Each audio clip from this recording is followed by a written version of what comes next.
Thank you very much for introducing me. And I also would like to thank ANU and also Australia Women Association for making effort to make this conference. This conference is really helpful in my personal view because we can present very different topics like politics, economic and social situation in one communities. Because mostly we only have academic literature on history. We rarely have other academic people like in politics and economics and social issues. So thank you very much for ANU and also the ANA for making effort to this conference. And today I would like to present in my PowerPoint. I would like to talk about municipal governance in Myanmar, based on my experience and also other academic reports and make in Myanmar.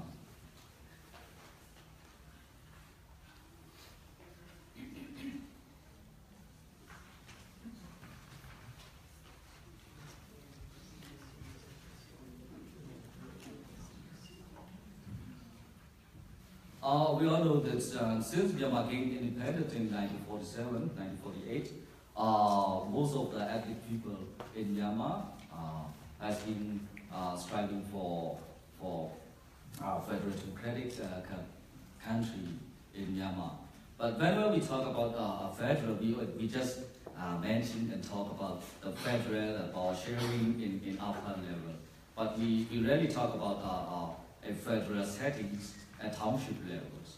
So what I would like to mention in this PowerPoint is that if we talk about federal in Myanmar, whether we can create a federal setting even in township levels by creating a local government at township levels, which is equivalent to canton or province in other country, we call it a township. So by enhancing municipal governance in future democratic, federal democratic Myanmar, and by creating local governments at township level would be very helpful for one community to maintain their community, their culture, their traditions, and whatever their identities would be. That would be a very practical field to have a local government for the one communities. And this is my hometown, Tanpuisia. And this is the you can see a watchtower, and at the back of the watchtower is a small pavilion. Tanpuisia actually is come direct down from Mon language, which is called Bu, and Sop means pavilion, Bu means white. So the name of my town is literally can be translated into English like white pavilions. White pavilions. And once I became, I was elected as chairperson of TDAC in Tanpuisia. It was quite a big challenge for me because it was in 2012. It was during the transition from military rules to elected government, during the Thein government, and it was only 2 years after the 2010 elections. Nobody is quite sure about what will happen and what is the policy and the plans of Thein government and how far they can allow the public to involve in their political activities. So nobody is sure. At that time, I was elected as chairperson of TDAC, Township Development Affairs Committee. So it was quite a big challenge for me. However, I managed to try to lead my hometown, and this is the motto we have made carve out: my city, my home, and my home is my city. And how to make our home a sweet home. That means how to make our town a sweet town where we can live happily all together. So that is the motto we put out within our committee.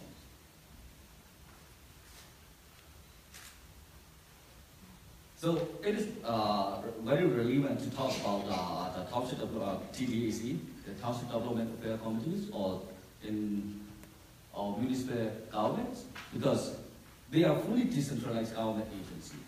After adopting 2008 Constitution and then 2010 elections, most of us understand that this is not democracy because of the 2008 Constitution, the nature of 2008 Constitutions.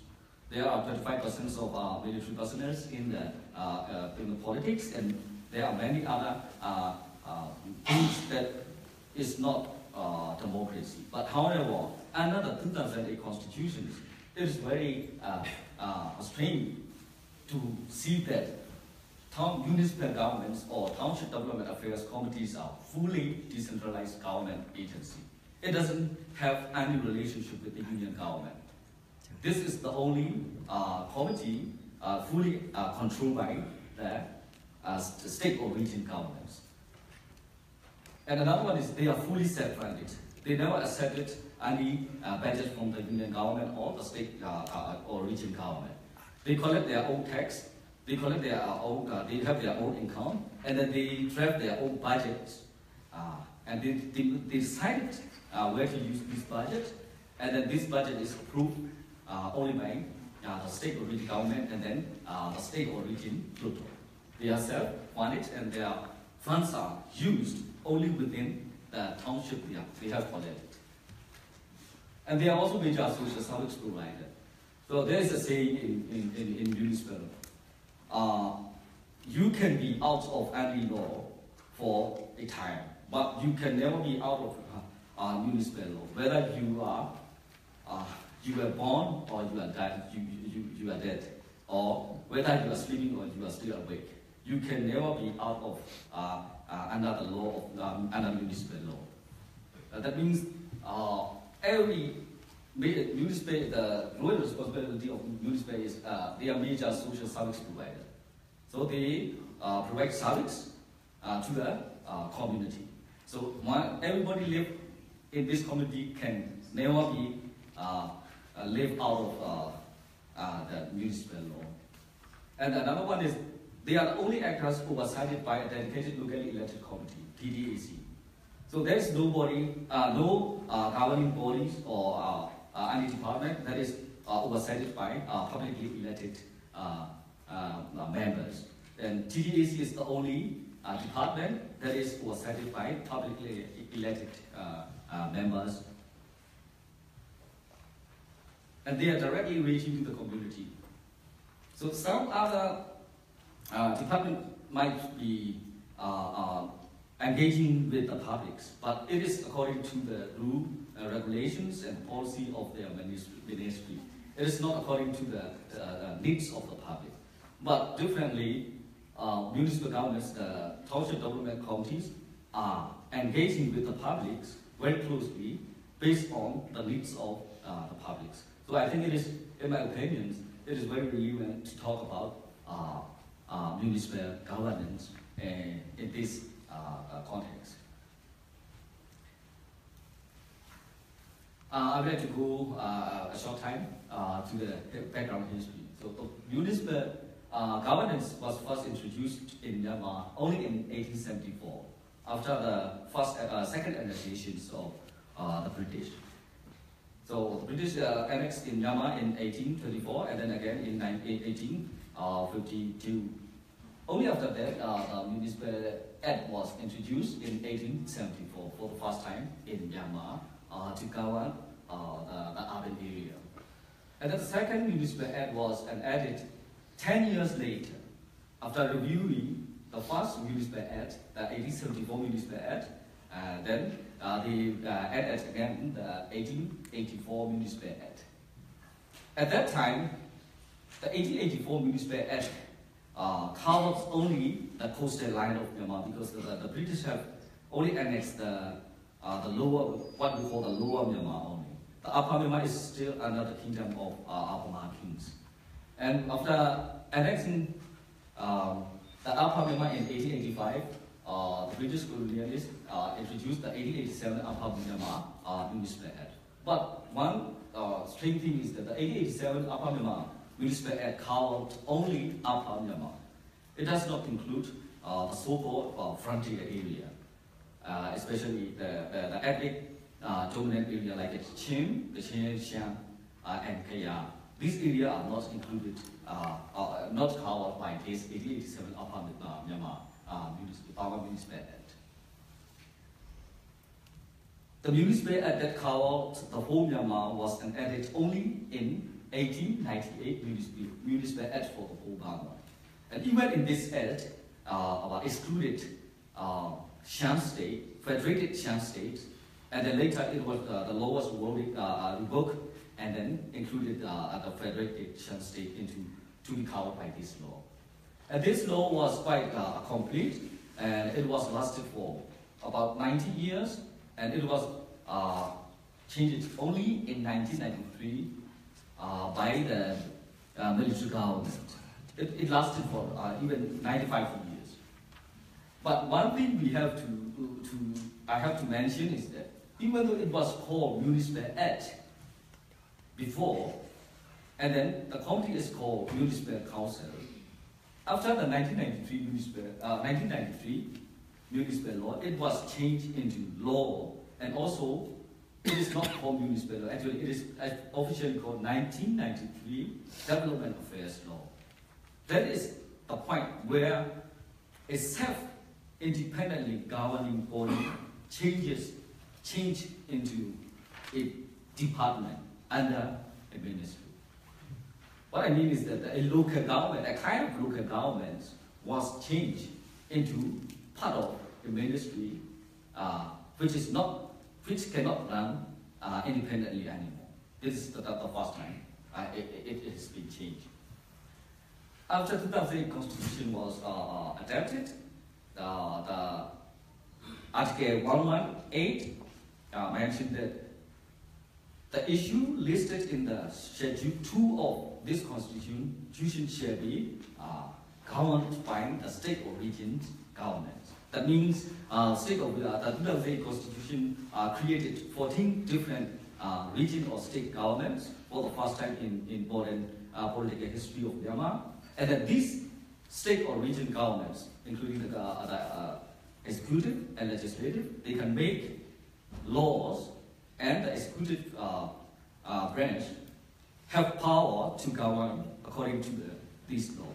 So development affairs is included in the Schedule 2 of the 2008 Constitution. That means the state or region governments can make laws and govern the development affairs. So that is a brief background history of the municipal governance in Myanmar.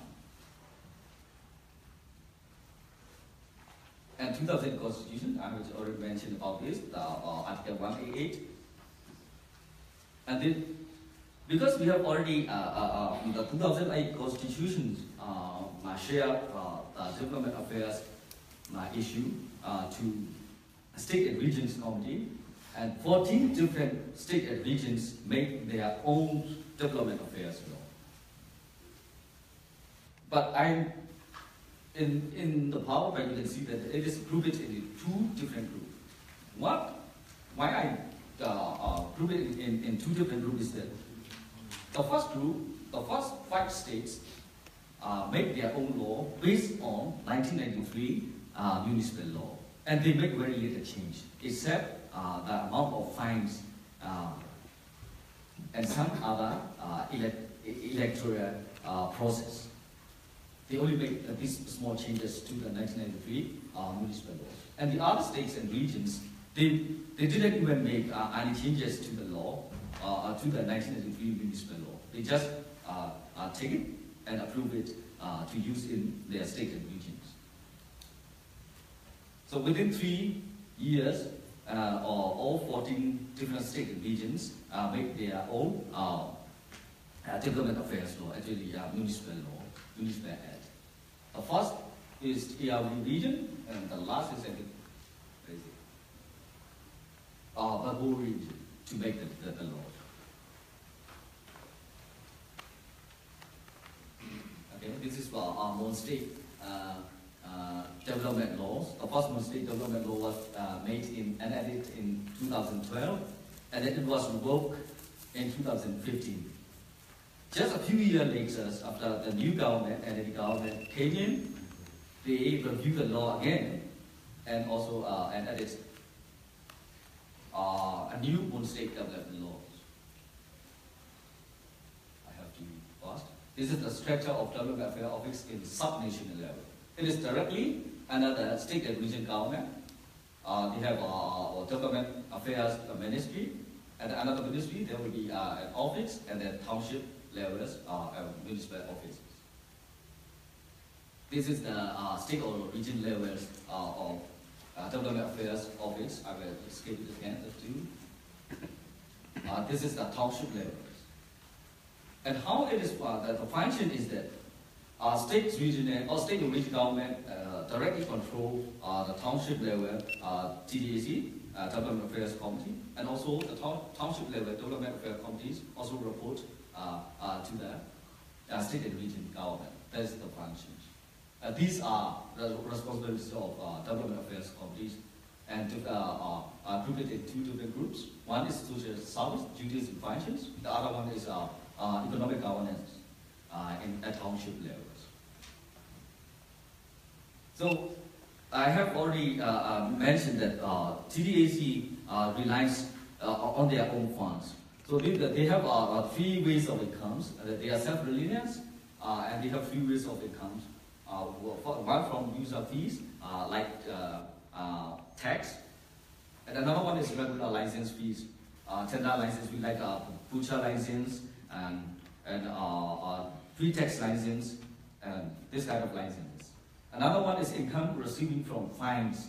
If you breach municipal laws, you will be fined, and this fine also goes into the municipal budget and fines the penalties. And other means mean if you park in the wrong place, then the police would fine you, and that incomes would go to the police, and then only then part of the fine is shared to the municipal offices. That is the other means. Expenditure. Budgets are locally prioritized. So all the incomes are collected at the township levels, and then they are prioritized at the township level where to use it. They are used in two categories. One is capital expenditure, another one is ordinary expenditure. And once the budget is locally approved, then it will be sent to state region government via state region level office to be normalized among different townships in the same states or regions. Once the state or region government approve it, then this budget will be sent to the state or region Luto to be approved by the Luto. So challenges, operational challenges, because Burma has been under military rules for 60 or 70 years, so we have been just arguing about politics, and in my personal view, we have never done any administrative duties to the public. So after 60 years of arguing, so operational challenges, there are quite a lot of operational challenges, and they are interweaving and interrelating to each other. I'm not going to detail of this. Another one is structural challenges. I would like to talk about this, a little about this. Municipal government was at first independent local government, but it was changed in 1993 to be a department of ministry. So it becomes not a third-tier government. It is not decentralized. It is not federalized anymore. It becomes from a self-independent independent governing body to department of a ministry. And also the 2000 Constitution, Article 228 of 2000 Constitution mentioned that township level governance must be given to the government of officials. That is very strange. Even at the village and ward level, they have elected persons. At the state and region level, they have elected persons. At the union level, they have elected persons. But at township level, there is no elected person except the TDAC. So, and the 2008 Constitution clearly mentioned that in Article 288, the township level governance must be given to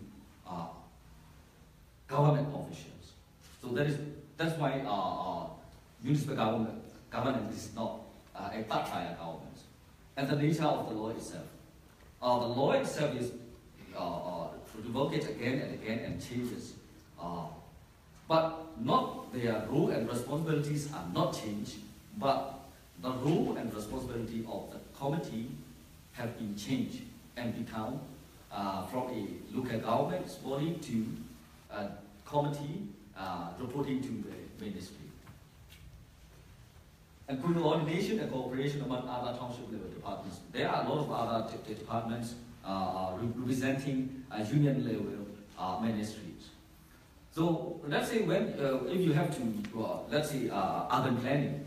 So you have even though you have municipal governments have a responsibility to draft urban plannings, but urban land management is under the TD, we call it General Administration Department.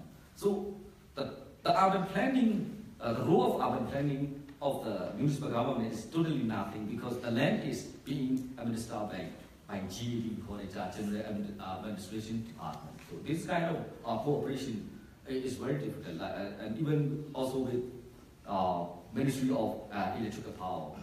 So they come with their own priorities. They come with their own plans, and then once they plan to put a lamp post in the town, then they don't even let us know where are they going to put the lamp post.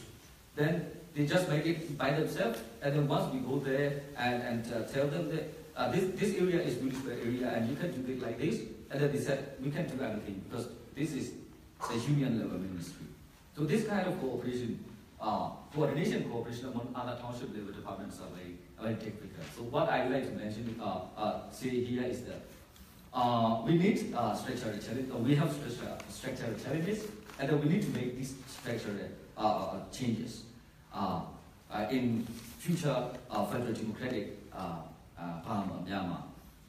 If we want to have a federal democratic Myanmar, then we also have to think about township level federal democracy.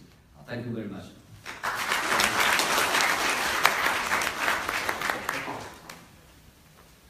Thank you, Ninat, for a very interesting, I think very important presentation on a whole